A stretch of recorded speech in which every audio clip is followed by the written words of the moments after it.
Channel I বাংলার আজকের শীর্ষ সংবাদ সম্পাদনা করেছেন মোহাম্মদ শাহজাহান। উপস্থাপনায় আছি আমি রিয়াজ মোহাম্মদ চৌধুরী। দেশের খবর। সাম্প্রতিক ঘন ঘন ভূমিকম্পের কারণে আতঙ্কিত না হয়ে সচেতন থাকার পরামর্শ দিচ্ছেন বিশেষজ্ঞরা। শিক্ষা ও প্রকৌশল অধিদপ্তর শিক্ষা প্রতিষ্ঠানে চিঠি দিয়েছে সচেতনতা বৃদ্ধির জন্য।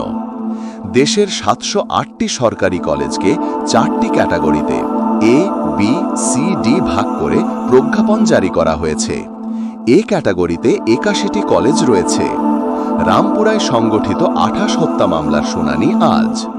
পিঠা খেয়ে একই পরিবারের 11 জন অসুস্থ হয়ে সাতক্ষীরার হাসপাতালে ভর্তি হয়েছেন। ডেঙ্গু পরিস্থিতি এখনও ভয়াবহ। গত 24 ঘণ্টায় আরও 8 জনের মৃত্যু এবং 778 জন হাসপাতালে ভর্তি হয়েছেন। 23 নভেম্বর 2025-এর তথ্য অনুযায়ী।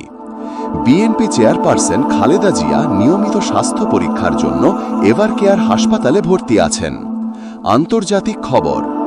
অরুণাচলকে চীনা ভূখণ্ড দাবি করে সাংহাই বিমানবন্দরে এক ভারতীয় নারীকে আটকের ঘটনায় দিল্লি কড়া প্রতিবাদ জানিয়েছে। গাজা যুদ্ধবিরতির মধ্যেও ইসরায়েলি হামলা চলছে, যেখানে আরও ফিলিস্তিনি নিহত হয়েছেন। লেবাননে ইসরায়েলের হামলায় 5 বার্তা প্রধান নিহত হয়েছেন। ভারতীয় ক্রিকেট দল ধবলধোলাইয়ের সংখ্যায় থাকায় গৌতম গম্ভীরকে সরানোর দাবি ট্রেন্ডিংয়ে এসেছে। বঙ্গোপসাগরে ঘূর্ণিঝড় সেনিয়ার তৈরি হওয়ার সম্ভাবনা রয়েছে আগামী বুধবারের মধ্যে।